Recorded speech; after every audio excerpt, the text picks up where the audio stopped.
I don't know if it's, I don't know. But I feel terrible, like sick to my stomach, terrible. So,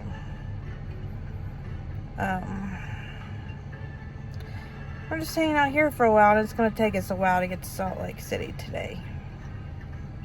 It is what it is. So, we made it to Salt Lake. Sorry for the wind. So, it is nice. It is so salty. I've got a cut on my foot, and it instantly hurt. So, I am now out of the water. Anna hated it. She's out of the water. And somehow, Mommy got some form of sickness between Idaho Falls and here. So if you can't tell already, Trinity was a little sick at the start of this video and throughout this entire stay. So as a result, you have me to review Antelope Island and the campground itself. So Salt Lake is an interesting place. The area we were at is under a lot of construction right now. And we thought that, okay, cool, construction, we can deal with that part. So we get into the campground, go through the gate, and start to make our trip. And, you know, of course, you see right at the very beginning that, like, you're going out to this island, even though it really doesn't look like much of an island. Because if you can't tell, Salt Lake is very dried up at this time. As a matter of fact, from where our campground was at and the other beach spots, it's almost a mile walk from the beachheads to the actual beach itself. So when you have a sick wife and 3 kids, that is a heck of a walk. The area we're getting ready to go into right now would be considered the primitive camping area. This would be the area that did not have any electric, water, or sewer hookups at all. Our spot that we were in, which is in the upper spot you'll see here in a little bit, had water and electric, and of course the dump station was close by. These campground spots are very big. Probably, honestly, the biggest campground spots I've seen. And the views are amazing if you can't tell already. It's just really unfortunate how far they are away from the actual beach and water. But if you look around, the camping spots are big. Some of them, as a matter of fact, I think most of them were pull-through spots. And the way their pull-through spots is they're kind of U-shaped. So you kind of pull in and hook around, and then you kind of stop in the middle of the circle, and that's where all your hookups are in the upper part. But they did it the same down here on the lower level. Now there is, I think, 2 or 3 back-end sites, but for the most part, they're all pull-throughs.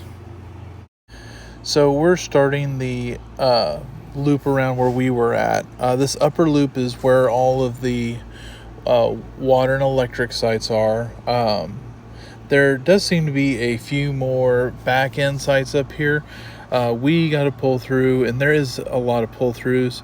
I did like that all of the camping spots up here, they all had a covered patio, like, so that you were still under shade and everything, because it was hot.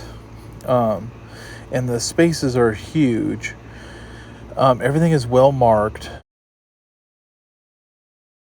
There are several bathrooms, 1 shower house up here, and that is where probably the problems first started when we got here. On top of Trinity being sick, the bathrooms,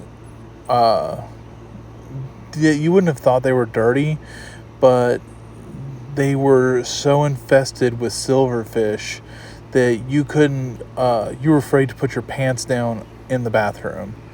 I wouldn't recommend anyone to use the bathroom here. If you have a camper, use the camper bathroom. Try not to use these bathrooms at all.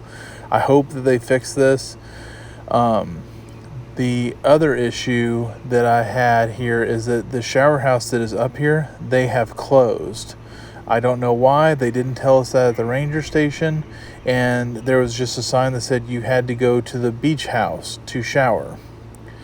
And that is probably the closest I've ever came to wanting to pack up and leave a campground, because they charge you to take a shower. It was like $2 for 5 minutes of water, and the water was not warm at all.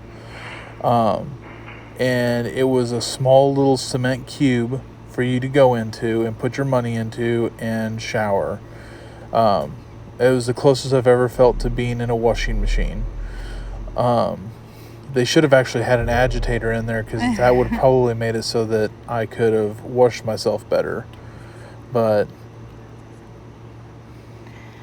it would be different if it was a cheap place, and you pay for one of those primitive campsites that's really cheap. You're not expecting much. But this place wasn't that cheap, was it? no, it was $40 for a night. Yeah, and so so it's not just being dramatic. If you're going to pay $40 a night, the campground we're at right now, full hookups, $40 a night, laundry, clean showers, a pool. So I just think it's a bit much for what it is. Yes. So the views of the campground are nice. Salt Lake looks beautiful. However, I don't think I would ever come back to this place ever again. Me neither. The way that the campground was set up was just not great. However, the visitor center for Antelope Island, their junior ranger program was awesome. The kids had a lot of fun doing it. They got their junior rangers badges. It was really well set up. They had things so that kids could watch the brine shrimp and everything else. So basically, don't stay there, but do go to the visitor center. Yes, the visitor center is worth the trip. Also, the bugs at this place is insane. The brine flies are everywhere. So keep that in mind when you're going. If you have a fear of flies or of flying insects, I don't even know if it's worth the trip for you, honestly.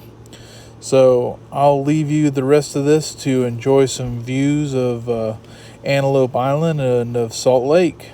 Make sure you like and subscribe and enjoy.